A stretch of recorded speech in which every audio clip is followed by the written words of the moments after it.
ರಾಜ್ಯ ಸರ್ಕಾರದ ವಿರುದ್ಧ ಸೂರಜ್ ರೇವಣ್ಣ ದೊಡ್ಡದೊಂದು ಬಾಂಬ್ ಸಿಡಿಸಿದ್ದಾರೆ. ದೊಡ್ಡ ಆರೋಪವೊಂದನ್ನು ಮಾಡಿದ್ದಾರೆ. 50 ಲಕ್ಷ ರೂಪಾಯಿಗಳನ್ನ ಖರ್ಚು ಮಾಡಿ ಭವಾನಿ ರೇವಣ್ಣ ಅವರನ್ನ ಸಿಕ್ಕಾಕ್ಸೋದಕ್ಕೆ ಯತ್ನ ನಡೆಸಲಾಯಿತು ಅನ್ನೋಂಥ ದೊಡ್ಡ ಆರೋಪವನ್ನ ಸೂರಜ್ ರೇವಣ್ಣ ಮಾಡಿದ್ದಾರೆ. ಸರ್ಕಾರದ ಹಣ ಖರ್ಚು ಮಾಡಿ ದ್ವೇಷ ರಾಜಕಾರಣ ಮಾಡ್ತಾ ಇದ್ದಾರೆ ಅಂತ ಭವಾನಿ ರೇವಣ್ಣ ಅವ್ರನ್ನ ಜೈಲಿಗೆ ಹಾಕ್ಸೋದಕ್ಕೆ ಕಾಂಗ್ರೆಸ್ ಪ್ರಯತ್ನಿಸಿದೆ ಅಂತ ಸೂರಜ್ ರೇವಣ್ಣ ಹೇಳಿದ್ದಾರೆ. ಇದು ರಿಪಬ್ಲಿಕ್ ಕನ್ನಡ ಎಕ್ಸ್ಕ್ಲೂಸಿವ್.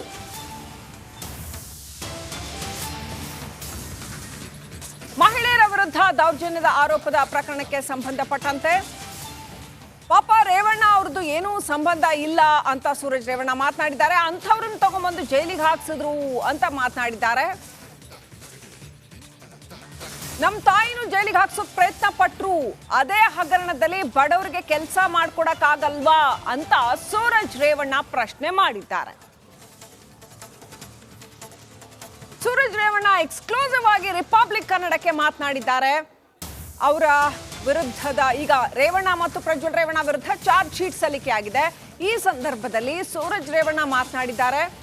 ತಂದೆ ತಾಯಿ ವಿರುದ್ಧ ಕಾಂಗ್ರೆಸ್ ಸಂಚು ಮಾಡಿದೆ ಅನ್ನೋ ಅರ್ಥದಲ್ಲಿ ರಿಪಬ್ಲಿಕ್ ಕನ್ನಡಕ್ಕೆ ಮಾತನಾಡಿದ್ದಾರೆ. ರೇವಣ್ಣ ಅವ್ರದ್ದು ಏನೂ ಸಂಬಂಧ ಇಲ್ವಂತೆ ಈ ಮಹಿಳೆಯರ ವಿರುದ್ಧದ ದೌರ್ಜನ್ಯದ ಕೇಸ್ನಲ್ಲಿ.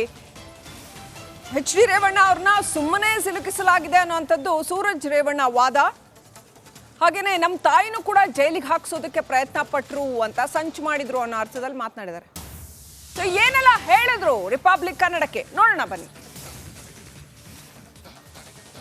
ಸರ್ ಹೇಳಿ, ಈಗ ಪ್ರಜ್ವಲ್ ರೇವಣ್ಣ ಅವ್ರ ವಿರುದ್ಧ ಚಾರ್ಜ್ ಶೀಟ್ ಸಲ್ಲಿಕೆ ಆಗಿದೆ ಸರ್, ತಾವೇನು ಹೇಳ್ತೀರಿ? ಇದನ್ನ ಒಂದು ರೀತಿಯಲ್ಲಿ ಷಡ್ಯಂತ್ರದ ರೀತಿಯಲ್ಲಿ ಮಾಡಿದ್ರಾ, ಏನು ಹೇಗೆ ಅಂತ?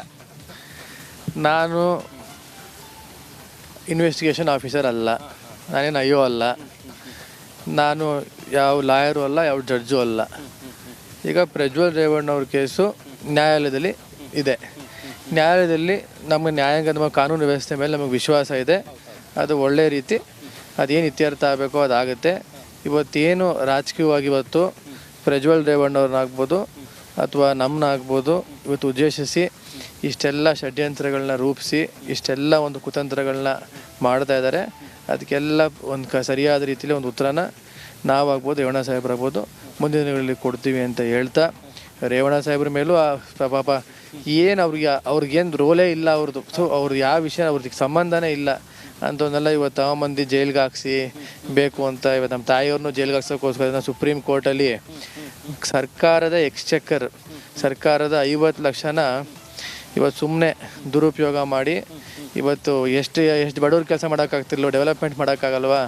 50 ಲಕ್ಷ ಭವಾನಿ ರೇವಣ್ಣವ್ರನ್ನ ಜೈಲಿಗೆ ಹಾಕ್ಸ್ಲೇಬೇಕು ಅನ್ನೋ ಉದ್ದೇಶದಿಂದ 50 ಲಕ್ಷ ಖರ್ಚು ಮಾಡೋ ಅವಶ್ಯಕತೆ ಇತ್ತಾ? ಸುಪ್ರೀಂ ಕೋರ್ಟ್ವರೆಗೂ ಹೋಗಿ ಅದನ್ನ ಬೇಲ್ ಕ್ಯಾನ್ಸಲೇಷನ್ ಎಲ್ಲ ಮಾಡೋ ಅವಶ್ಯಕತೆ ಇತ್ತಾ? ಅದನ್ನ ಜನ ಪ್ರತಿಯೊಬ್ಬರು ಕೂಡ ಇವತ್ತು ಪಬ್ಲಿಕ್ ನೋಡ್ತಾ ಇದ್ದಾರೆ. ಇವತ್ತು ನಮ್ಮ ರಾಜ್ಯ ಜನತೆ ನೋಡ್ತಾ ಇದ್ದಾರೆ, ನಮ್ಮ ಜಿಲ್ಲೆ ಜನತೆ ನೋಡ್ತಾ ಇದ್ದಾರೆ. ನಮಗೆ ಕಾನೂನು ವ್ಯವಸ್ಥೆ ಮೇಲೆ ವಿಶ್ವಾಸ ಇದೆ. ಒಳ್ಳೆಯ ರೀತಿಯಾದ ಒಂದು ಪ್ರಕ್ರಿಯೆ ಬರುತ್ತೆ ಅಂತ. ಫ್ಯಾಮಿಲಿಗೂ ಕೂಡ ಸಂಕಷ್ಟ ಎದುರಾಯ್ತು ಸರ್. ಇಡೀ ಫ್ಯಾಮಿಲಿಯನ್ನು ಟ್ರ್ಯಾಪ್ ಮಾಡೋ ಪ್ರಯತ್ನ ಮಾಡಿದ್ರೆ, ಯಾಕಂತ ಹೇಳಿದ್ರೆ ಪ್ರಜ್ವಲ್ ರೇವಣ್ಣ ಕೇಸು ದೊಡ್ಡ ಸುದ್ದಿ ಆಯಿತು, ಚರ್ಚೆ ಆಯಿತು, ಅದೊಂದು ಹಂತದಲ್ಲಾದರೆ ತಕ್ಷಣಕ್ಕೆ ತಮಗೆ ಸಂಕಷ್ಟ ಬಂತು. ಅಂದರೆ ಟ್ರ್ಯಾಪ್ ಮಾಡಿದ್ರ ಇಡೀ ಫ್ಯಾಮಿಲಿನ ಅಂತ. ಪ್ರಜ್ವಲ್ ರೇವಣ್ಣ ಅವ್ರದ್ದು ಆದ ನಂತರ 2 ತಿಂಗಳು ನಂದು ಮಾಡಬೇಕು ಪ್ಲ್ಯಾನ್ ಮಾಡ್ತಾಯಿದ್ರು. ಇಲ್ಲಿ ವಿಷಯ ಇಷ್ಟೇ, ತುಂಬ ಸಿಂಪಲ್ಲು, ಅರ್ಥ ಮಾಡ್ಕೊಳ್ಳಿ. ಪ್ರಜ್ವಲ್ ರೇವಣ್ಣ ಅವರು MP ಎಲೆಕ್ಷನಲ್ಲಿ ಸೋತರೂ ಕೂಡ ನಾನು ಸಕ್ರಿಯವಾಗಿ ರಾಜಕೀಯವಾಗಿ ನಮ್ಮ ಜಿಲ್ಲೆಯಲ್ಲಿ ತೊಡಗಿಸ್ಕೊಂಡು ಏನು ಬಡವ್ರ ಕೆಲಸ ಮಾಡಬೇಕು, ನಮ್ಮ ಪಾರ್ಟಿ ಕಾರ್ಯಕರ್ತನ ಏನು ಉಳಿಸ್ಕೋಬೇಕು ಆ ಕೆಲಸ ನಾನು ಮಾಡ್ತಾಯಿದ್ದೆ. ಹೇಗಾದ್ರು ಮಾಡಿ ಈಗ ರೇವಣ್ಣ ಸಾಹೇಬರು ಆ ಕಾನೂನು ಹೋರಾಟದಲ್ಲಿ ಅವ್ರದ್ದೇ ಆದಂಥ ರೀತಿ ತೊಡಗಿಸ್ಕೊಂಡಿದ್ರು, ಬೆಂಗಳೂರಲ್ಲಿ ಜಾಸ್ತಿ ಇರ್ತಿದ್ರು. ಈಗ ಇವ್ರನ್ನೂ ಕೂಡ ಜಿಲ್ಲೆಯಿಂದ ಹೊರಗಡೆ ಹೆಂಗಾರು ಮಾಡಿ ಇದು ಮಾಡಬೇಕು ಅನ್ನೋ ದೃಷ್ಟಿಯಿಂದ ಇವೆಲ್ಲ ಕುತಂತ್ರಗಳು ಷಡ್ಯಂತ್ರಗಳು ಮಾಡಿದ್ರು. ಪ್ರತಿಯೊಂದು ನಮ್ಮ ಜಿಲ್ಲೆ ಜನ ನೋಡ್ತಾ ಇದ್ದಾರೆ. ನಮ್ಮ ಜಿಲ್ಲೆ ಜನ ಏನು ಕಿವಿಮೇಲೆ ಹೂ ಮಾಡ್ಕೊಂಡು ಕೂತಿಲ್ಲ. ಯಾರೇ ಬರಲಿ ನಮ್ಮ ಜಿಲ್ಲೆ ರಾಜಕಾರಣ ನಾವು ಹೆಂಗೆ ಮುಂದುವರ್ಸ್ಕೊಂಡು ಹೋಗ್ಬೇಕು ಅದನ್ನು ಮಾಡೇ ಮಾಡ್ತೀವಿ ಅಂತ ಹೇಳೋಕ್ಕೆ ಇಷ್ಟ. ಈಗ ಕಾನೂನು ಹೋರಾಟದಿಂದ ತಾವು ಗೆದ್ದು ಬರ್ತೀರಿ ಅನ್ನೋ ವಿಶ್ವಾಸ ತಮಗಿದೆಯಾ? ಆ ವಿಶ್ವಾಸ ಇರೋದಕ್ಕೆ ನಾವು ಯಾವ ವಿಷಯಕ್ಕೂ ತಲೆ ಕೆಡಿಸ್ಕೊಳ್ದೇನೆ, ಯಾವುದೇ ಒಂದು ರೀತಿ ಪ್ರತಿಕ್ರಿಯೆಯನ್ನು ಕೊಡ್ದೇನೆ, ನಾನು ಈಗ ನನ್ನದೇ ಕೇಸ್ ಆದರೂ ಕೂಡ ಏನು ಮಾಧ್ಯಮದಲ್ಲಿ ಹೇಳೋದೇನು ದೊಡ್ಡ ವಿಷಯ ಅಲ್ಲ. ಮಾಧ್ಯಮದಲ್ಲಿ ಪ್ರತಿಯೊಂದು ಸತ್ಯಾಸತ್ಯತೆಗಳನ್ನ ಬಿಡಿಸಿಡ್ಬೋದು. ಬಟ್ ಇವತ್ತು ಒಂದು ಕೋರ್ಟಲ್ಲಿ ಇಡಬೇಕಾದ್ರೆ ನಾವು ಸ್ಟೇಟ್ಮೆಂಟ್ಗಳನ್ನ ಮಾಡೋಂಗಿಲ್ಲ. ಈ ಮುಂದಿನ ದಿನಗಳಲ್ಲಿ ನಿಮಗೆ ಗೊತ್ತಾಗುತ್ತೆ ಏನು ಇವತ್ತಿಗೆ ಮುಗಿದೋಗಲ್ಲ ಅಂತ ಹೇಳ್ತಾ ಧನ್ಯವಾದಗಳು ಹೇಳಿ. ಈಗ ಪಾಪ ದರ್ಶನ್ ಅವ್ರದ್ದು ಮಿನಿಟ್ ಟು ಮಿನಿಟ್ ನೋಡ್ತಾ ಇರ್ತೀರ. ಅದೇ ನಾವು ಊಟ ತಿಂದಿಲ್ಲ, ಅದು ತಿಂದಿಲ್ಲ, ಅವರು ಯೋಗ ಮಾಡಿದ್ರು ಅಂತೆಲ್ಲ. ಈಗ ಈ ಕೇಸ್ನು ಕೂಡ ಫಾಲೋ ಮಾಡ್ತಾ ಇದ್ದೀರಲ್ವಾ? ನೋಡಿ RTI 50 ಲಕ್ಷ ಯಾಕೆ ಸರ್ಕಾರದ ಎಕ್ಸ್ಚೆಕರಿಂದ ಸುಪ್ರೀಂ ಕೋರ್ಟ್ ಲಾಯರ್ ಇಟ್ಟು ಕಪಿಲ್ ಸಿಬಲ್ ಅವ್ರನ್ನ ಇಟ್ಬಿಟ್ಟು ಅವ್ರ ಪಕ್ಷದವರೇ ಲಾಯರು, ಇನ್ನೇನು ಬೇರೆ ಯಾರು ಲಾಯರ್ ಅಲ್ಲ, ಸುಪ್ರೀಂ ಕೋರ್ಟ್ಗೆ ಇಟ್ಬಿಟ್ಟು ಈ ಭವಾನಿ ರೇವಣ್ಣವ್ರನ್ನ ಏನಾದ್ರು ಮಾಡಿ ಜೈಲಿಗೆ ಹಾಕಿಸ್ಲೇಬೇಕು. ಏನು ಭವಾನಿ ರೇವಣ್ಣವ್ರು ಏನು ಟೆರರಿಸ್ಟಾ ಅಥವಾ ಭವಾನಿ ರೇವಣ್ಣವ್ರು ಏನಾದ್ರು ಈ ರಾಜ್ಯದ ದ್ರೋಹಿನ?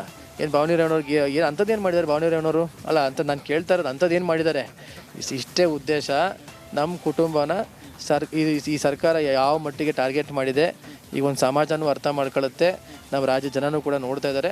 ಸರಿಯಾದ ರೀತಿ ಮುಂದಿನ ದಿನಗಳಲ್ಲಿ ಪಾಠ ಕಲಿಸ್ತಾರೆ. ಸರ್ಕಾರ ಮಾತ್ರ ಅಲ್ಲ ಸರ್, ಬಿಜೆಪಿಯವರು ತಮ್ಮ ವಿರುದ್ಧ ತಮ್ಮ ಕುಟುಂಬದ ವಿರುದ್ಧ ಷಡ್ಯಂತ್ರ ಮಾಡಿದ್ರು ಅಂತ ಸರ್. ನಾನು BJP ಅವ್ರ ಬಗ್ಗೆ ನಾವು ಯಾಕ್ರಿ ಹೇಳ್ಬೇಕು?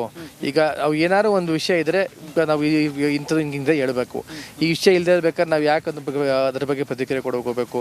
ನನಗೇನು ಆ ಥರ ಯಾವುದು ಕಾಣ್ತಾ ಇಲ್ಲಪ್ಪ, ನನಗೆ ಅದ್ರ ಬಗ್ಗೆ ಪ್ರತಿಕ್ರಿಯೆ ಸಿಗ್ತದೆ. ನೋಡಿ ಇದು ಮಾನ್ಯ ಸೂರಜ್ ರೇವಣ್ಣ ಅವರ ಮಾತಾಗಿದೆ. ಆ ಮೂಲಕ ನಾವು ಕಾನೂನು ಹೋರಾಟವನ್ನು ಮಾಡ್ತೀವಿ. ಅದರ ಜೊತೆಗೆ ನಮ್ಮ ಮೇಲೆ ಬಂದಿರುವಂಥ ಗಂಭೀರ ಆರೋಪ ಏನಿದೆಯಲ್ಲ, ಇದರಿಂದ ನಾವು ಆರೋಪ ಮುಕ್ತರಾಗಿ ಹೊರಗಡೆ ಬರ್ತೀವಿ ಅನ್ನೋ ಮಾತನ್ನು ಹೇಳ್ತಾ ಇದ್ದಾರೆ. ಅವರ ಮನೆಯ ಎದುರುಗಡೆಯೇ ನಾವೀಗ ಇದ್ದೀವಿ. ಈಗಷ್ಟೇ ಅವ್ರು ಬಂದು ನಮ್ಮ ಜೊತೆಲಿ ಮಾತಾಡಿದರು. ಕ್ಯಾಮ್ರಾ ಪರ್ಸನ್ ಕೃಷ್ಣ ಜೊತೆ ನಾನು ರಂಜಿತ್ ಶ್ರೀ, ರಿಪಬ್ಲಿಕ್ ಕನ್ನಡ, ಹಾಸನ.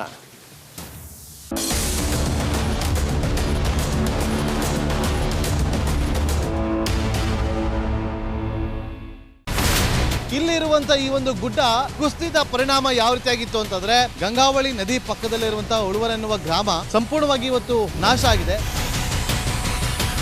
ಮನೆ ಮಠ ಏನಿಲ್ಲ, ಎಲ್ಲ ಹೋಗ್ಬಿಟ್ಟಿದೆ.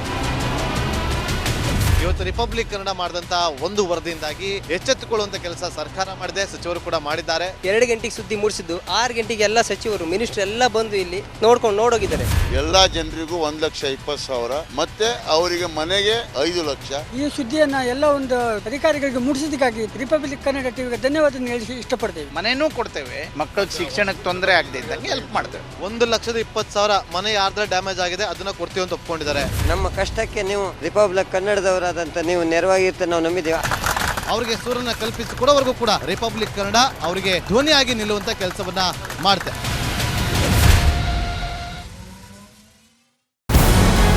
ನಮಸ್ಕಾರ, ಕರ್ನಾಟಕ ಪ್ರೈಮ್ ಟೈಮ್ಗೆ ಸ್ವಾಗತ.